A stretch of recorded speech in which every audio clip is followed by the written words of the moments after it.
آج میں آپ کو پاکستان میں ہاتھیوں کی ہسٹری کے بارے میں بتاؤں گا، اور پاکستان میں اس ٹائم ٹوٹل 5 ہاتھی ہیں، اور بدقسمتی سے صوبہ پنجاب میں اس ٹائم ایک بھی ہاتھی نہیں ہے، اور جو آخری ہاتھی تھا وہ 2017 میں مر گیا تھا لاہور چڑیا گھر میں، جس کا نام سوزی تھا۔ وہ ایک فیمیل ہاتھی تھی۔ تو بدقسمتی سے ہمیں یہ کہنا پڑتا ہے کہ اب یہاں پہ پنجاب میں کوئی ہاتھی نہیں ہے۔ اگر ہم ہسٹری میں دیکھیں تو ہمیں پتہ چلے گا کہ یہ جو نارتھ انڈیا جس میں پنجاب آتا ہے، اور پاکستانی اور انڈین پنجاب آتے ہیں، اور کشمیر آتا ہے، اور یہ سارے علاقے ہیں، یہاں پہ بھی ہاتھی تھے یا نہیں تھے، اب ہم اس چیز کو ڈسکس کریں گے۔ فی الحال میں آپ کو یہ بھی بتاتا چلوں کہ ہندوستان کا جو پنجاب ہے، انڈین پنجاب، وہاں بھی ہاتھی ٹوٹل 17 ہیں اس ٹائم پہ، 17 ہاتھی ہیں، ٹھیک ہے۔ اور اگر ہم ہسٹری کی بات کریں تو ہمیں یہ معلوم ہوتا ہے کہ آج سے ہزاروں سال پہلے، ایون کہ قبل مسیح BC میں جو ہے ہندوستان میں جو ہے جتنے بھی راجہ مہاراجہ رہے ہیں، وہ زیادہ تر ان کی یہ شاہی سواری ہوتی تھی ہاتھی، ٹھیک ہے۔ جس طرح سے اگر ہم بات کریں مورین امپائر کی، اس میں چندر گپتا موریہ کی جو فوج تھی، اس کے جو ہاتھی تھے وہ تقریباً چندر گپتا موریہ کی فوج میں تقریباً 9000 ہاتھی تھے۔ اور اسی طرح ہی اگر ہم پالاز کی بات کریں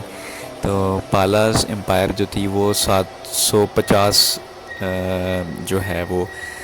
ایئر، یعنی 750 عیسوی میں، آپ اس کو عیسوی کہہ سکتے ہیں، میں ہندوستان پہ حکومت کی انہوں نے۔ ان کی فوج میں 50,000 ہاتھی تھے ٹوٹل، یعنی کہ ایک بہت بڑی فوج تھی ہاتھیوں کی۔ اور ہمیں صوبہ پنجاب کے اندر، پاکستانی صوبہ پنجاب کے اندر اگر ہاتھیوں کی ہسٹری جاننی ہے تو اس میں سب سے بیسٹ جو میں آپ کو اگزامپل دے سکتا ہوں وہ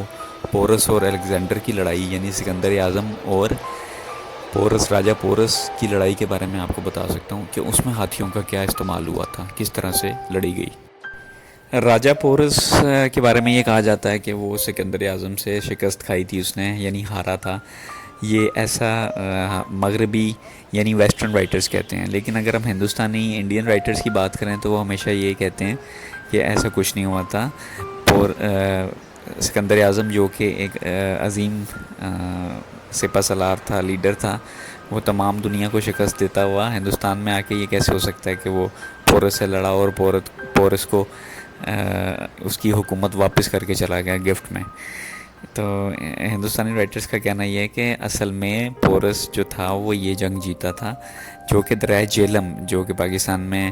یہ علاقے ابھی منڈی بہاولدین اور اس طرح کے علاقے ہیں، اور دریائے جیلم کے کنارے پہ یہ لڑائی ہوئی تھی۔ اور اس لڑائی میں جو سکندر تھا اس کو شکست اس وجہ سے ہوئی تھی کہ وہ اتنی بڑی تعداد میں ہاتھیوں کی فوج دیکھ کے ڈر گیا تھا، کیونکہ تقریباً پورس کی فوج میں 200 کے قریب ہاتھی تھے، اور یورپینس نے، ویسٹرنس نے اتنی تعداد میں ہاتھی پہلی دفعہ دیکھے تھے تو ان کے گھوڑے گھبرا گئے تھے، ان کے فوجی گھبرا گئے تھے، اور جس کی وجہ سے وہ میدان چھوڑ کے بھاگے تھے وہاں سے۔ تو یہ ایک چیز، اب وہ جنگ ہارا تھا یا جیتا تھا، یہ تو ویسٹرن اور انڈین رائٹرز کی جو ہے ایک آپ کہہ لو کہ بحث ہے۔ وہ ہر کوئی اپنی اپنی نیشن کو سپیریئر دکھانا چاہتا ہے، لیکن اگر ہمیں دیکھا جائے تو ہم بات اس ٹائم پاکستان میں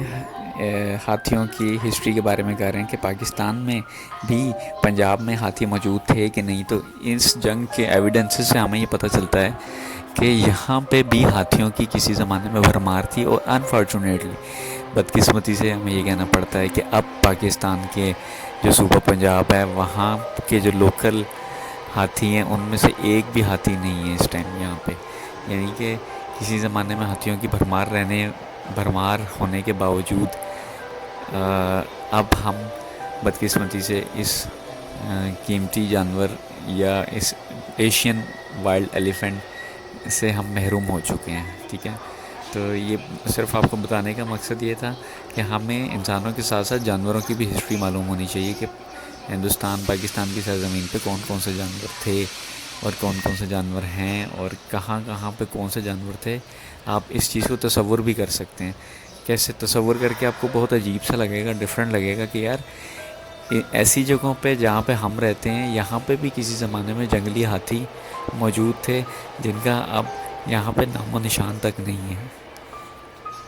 پاکستان کے مقابلے میں اگر ہندوستان کی بات کی جائے تو وہاں پہ اب بھی ہاتھی موجود ہیں۔ ہندوستان میں اتراکھنڈ میں، تامل ناڈو میں ابھی بھی ہاتھیوں کی بھرمار ہے، ایون کہ لوگ وہاں پہ گھروں میں بھی ہاتھی رکھتے ہیں، ٹھیک ہے۔ اسی طرح اگر ہم بنگلہ دیش کی بات کریں تو وہاں پہ بھی ہاتھی موجود ہیں، اور نیپال میں بھی، بٹ پاکستان میں نہیں ہے۔